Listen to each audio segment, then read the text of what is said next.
So the base coat application is now complete. It should be at least touch dry before progressing. If the base coat has been left without gutter coat for any length of time, then it will need to be lightly keyed.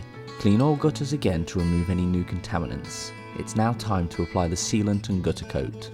All products should be only applied in temperatures above 5 degrees Celsius. Any lower and there's a risk of ice forming on the substrate, which will prevent the long-term adhesion of the products. Treatment can take place in damp conditions but should not be applied in heavy rain when the gutters are in use. Gutter coat should be thoroughly stirred with a mechanical paddle before use. The first stage is to apply the sealant to the joint area. Apply sealant liberally across the entire joint including the upstands. Work in to create a smooth fillet using gutter coat wet on wet. Apply further sealant around each joint fixing or bolt head. Application here should result in a walnut whip effect, which is then smoothed with gutter coat, again wet on wet. The amount of sealant necessary to achieve this can be reduced if necessary by grinding or cropping the bolt head first. The product should result in a complete bridge seal around the joint. The sealant application is then followed by a full application of gutter coat along the gutter until you reach the next joint, when the process should be repeated. Gutter coat should be applied in one coat and should cover all areas of base coat and sealant fully and thickly. It should be applied to a minimum wet film thickness of 520 microns wet film thickness, which will produce a resultant dry film thickness of 500 microns. This application should be achieved in one coat.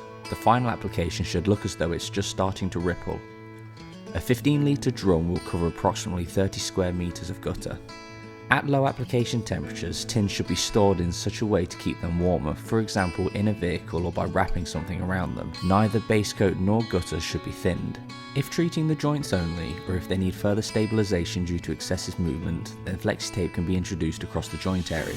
Apply gutter coat as above, then embed the flexi tape with a further application to ensure fully covered. This will help to support the sealant while it's curing and to add to the overall strength at this point. If in any doubt, call Giromax for further advice. If the application is between various stages of the process or partway along the gutter, ensure that it's re-cleaned using panel wipe before proceeding to ensure any application is not taking place on a contaminated substrate. When ordering materials for use in the gutter, it should be noted that both the base coat and gutter coat come in two sizes. See the price list for the suggested coverage ratings. In general, smaller sizes are used when treating the joints alone. Once mixed, the base coat must be used straight away as the curing process will begin immediately.